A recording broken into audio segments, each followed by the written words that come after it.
Let's be honest, you can have the perfect continuous improvement framework, great tools, clear metrics, even strong leadership habits, and still feel like you're dragging your team uphill. People nod in meetings, but ideas don't show up. Enthusiasm is low, and improvements only happen when you push. The problem isn't that your team is lazy or doesn't care. Most of the time, they're unsure what you actually want, worried about extra work, or burned by past initiatives that went nowhere. So today's video is about this: how to get your team genuinely bought into continuous improvement without begging, threatening, or forcing it. By the end of this, you'll know why people resist CI, how to introduce it so it feels safe and meaningful, and how to turn your team into active partners instead of passive spectators. Let's get into it. Why people resist continuous improvement. Before you can create buy-in, you have to understand why people resist. Most resistance is not "I don't care." It's a mix of understandable fears and past experiences. Here are a few big ones. 1. We've seen this movie before. Your team may have lived through flavor of the month programs, initiatives that started hot and died quietly, or big promises that never turned into real changes. So when they hear continuous improvement, they think, sure, for how long? Is this another thing that will disappear in 3 months? 2, is this just more work? People already feel stretched. If CI sounds like extra meetings, extra forms, extra reporting, they'll naturally push back. Their brain says, I'm already busy. This sounds like more work, not less. 3, is this going to be used against me? If they believe problems, blame, metrics, punishment, they'll hide issues instead of surfacing them. They might think, if I point out a problem, will I get in trouble? If numbers look bad, will my job be at risk? 4, I don't see what's in it for me. If the pitch is all, the company will be more efficient. The company will make more money, but nothing about making their day less chaotic, reducing stress, improving their experience.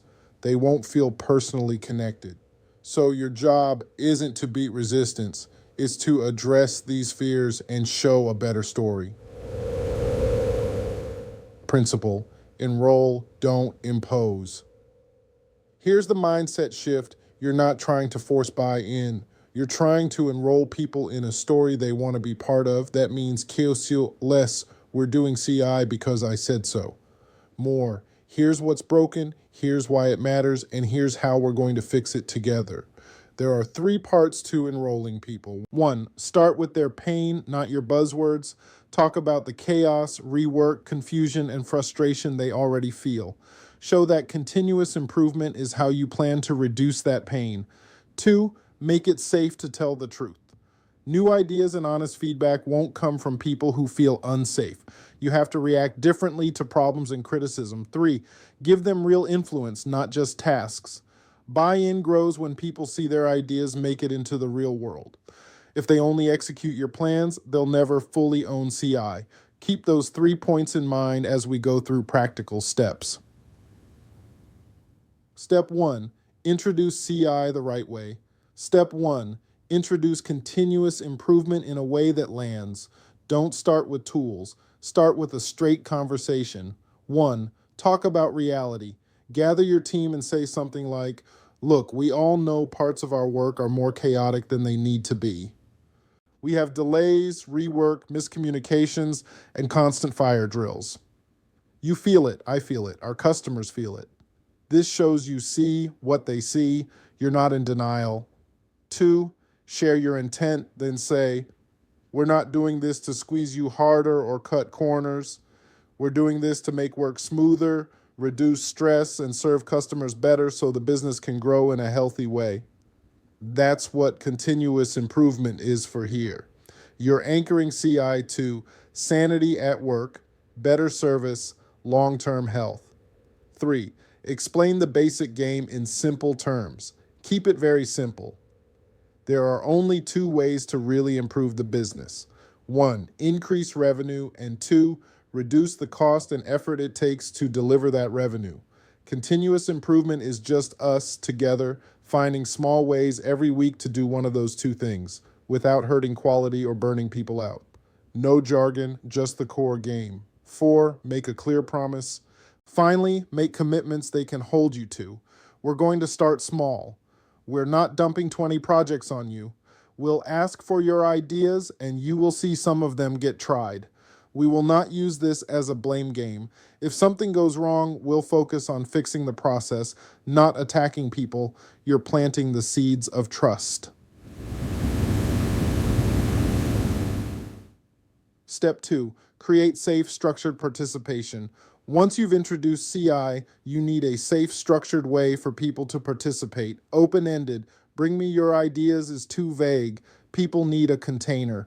1, use a simple weekly huddle. Start a short, regular meeting with the team, 15 to 30 minutes. Every week, ask 3 questions. 1, what went well last week? 2, what problems or friction did we see? 3, what is one small improvement we could try this week? Write down their answers where everyone can see. On a whiteboard, a physical CI board, or a shared digital board. This gives people a predictable time to speak up, a clear prompt, and visible proof that their input is captured. 2, lower the bar for an idea. Some folks are scared their idea isn't big enough. Make it clear. We're not looking for $1,000,000 ideas. We're looking for anything that makes your work smoother, faster, clearer, or less frustrating for you or the customer. Examples: changing the order of steps, improving a template or script, simplifying a form, adding one check to avoid a frequent mistake. 3, assign owners and follow up for each selected improvement. Assign an owner, not always you. Set a small deadline and review progress in the next huddle. When people see their suggestion turned into an action, their name attached to ownership, and the result being discussed, they start thinking, this is real. My voice matters here. 4, react well when things go wrong. If an experiment doesn't work perfectly, don't say, see, that was a bad idea. Say, okay, we tried it. What did we learn? What needs to change? You're teaching. We don't get punished for trying to improve. We succeed by experimenting, not by being perfect. Step 3, show quick wins that matter to them. People believe what they experience, not what they're told. So if you want buy-in, you need quick wins they can feel. Look for improvements that remove daily annoyances, cut obvious waste, or make their job easier. Examples: eliminating a pointless report nobody reads, simplifying a form that takes forever to fill out, fixing a handoff that always causes confusion. When a change lands, highlight it. We used to waste 10 minutes every time on this step. Now it's 2 minutes. That's 8 minutes back in your day every time. Remember how we always lost track of these requests? That board solved it. That was your idea. You can also share small numbers. This one improvement saves us about 5 hours a month. That's 5 hours we're not spending on rework and chasing mistakes. The goal isn't to brag, it's to help them connect the dots. We spoke up. We tried something. Life got better, even just a little. That's how you turn skeptics into participants. Step 4, give credit loudly and often. One of the fastest ways to grow buy-in is to give credit like crazy. People lean into systems where they feel seen, their contributions are recognized or costs, and they're associated with wins.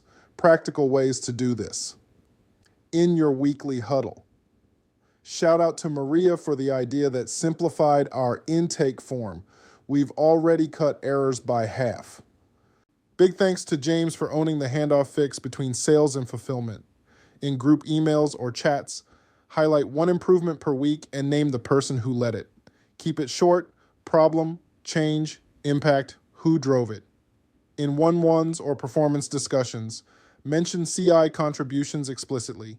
Your improvement work did more than just fix that issue. It made everyone's work smoother. That's leadership. Important. Don't only celebrate big wins, celebrate the behavior, seeing problems, suggesting ideas, testing changes. When people realize improving things is part of how I'm valued here, not just hitting my daily quota, they're far more likely to keep engaging. Step 5, keep the conversation human and ongoing. Last step, keep the CI buy-in conversation human and ongoing. This isn't a one-time speech, it's a rhythm. Here are a few practical habits. 1, ask for feedback on CI itself. Every so often, ask your team, how is this CI stuff feeling? What's working about how we're doing it? What feels like noise or extra work? What would make this process more helpful to you? Then act on some of that feedback. Even small tweaks show you're listening. 2, be honest about trade-offs. Sometimes improvement will feel like extra work before it pays off. Acknowledge it. This change is going to take us an extra 10 minutes this week to set up, but it should save us hours every month afterward. This might feel like a new habit at first, but here's the payoff I expect for us. Honesty builds trust. 3, keep connecting CI to their world. Regularly remind them, we're doing this so we have fewer last-minute emergencies. We're doing this so you don't have to redo the same task 3 times. We're doing this so we can grow without burning people out. Make sure CI never sounds like, do this for the company. It should sound like, do this with the company for us and our customers.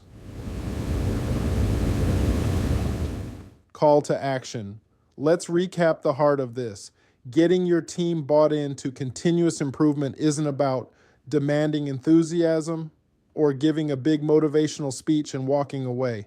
It's about how you introduce, structure, and reinforce the whole thing. 1, understand resistance. People fear wasted effort, more work, and blame. You address those head on. 2, enroll, don't impose. Start with their pain, explain the why, promise to start small and focus on process, not blame. 3, create safe, structured participation. Use a weekly huddle. Keep ideas small and concrete. Assign owners and follow up. 4, show quick wins they actually feel. Fix annoyances, reduce friction, and rework.